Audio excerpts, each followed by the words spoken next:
نظمت صباح اليوم المجموعة الإقليمية للدرك الوطني بسليم العباس حملة تحسيسية جوارية استهدفت فئة الشباب، وذلك بهدف التعريف بشروط وكيفيات الالتحاق بصفوف الدرك الوطني وتشجيعهم على الانخراط في هذا السلك الأمني الذي يعد من بين أهم مؤسسات الدولة في الحفاظ على الأمن والاستقرار. الوطني بسليم العباس دايره حملة تحسيسية بصفوف للتجنيد في صفوف الدرك الوطني.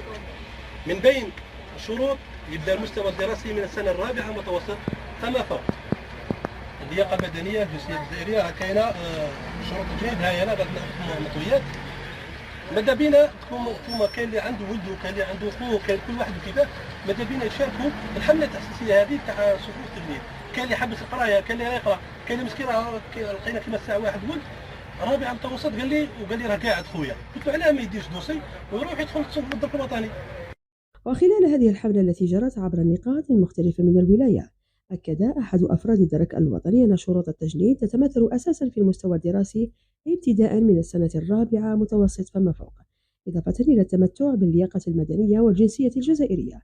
كما دعا الشباب سواء المنقطعين عن الدراسة أو المزاولين لها حاليا إلى اغتنام هذه الفرصة، مشيرا إلى أن عملية التسجيل تتم عبر المقرات الإقليمية للدرك الوطني وكذا من خلال الموقع الإلكتروني الرسمي مع إيداع الملف على مستوى المجموعات الإقليمية. ماذا بينا تكونوا انتم وصلوا معنا انتم تساعدوا بهذه الحمله وتشاركوا في الصفوف تشاركوا للتجديد في صفوف الدرك الوطني. اي حاجه تبغوا تستفيدوا عليها اكثر تلتحقوا بالمقر الفرقه الاقليميه القريبه لكم. قولوا لهم شاملوا شروط التجديد يقولوا لهم زيدوا تسجل في السيت في الموقع وتدي الملف للمجموعه الاقليميه قريبه لك تاعك ويديروا لك تحقيق وتلتحق في صفوف الدرك الوطني. رابعه متوسط عالي السنه الثالثه ثانوي.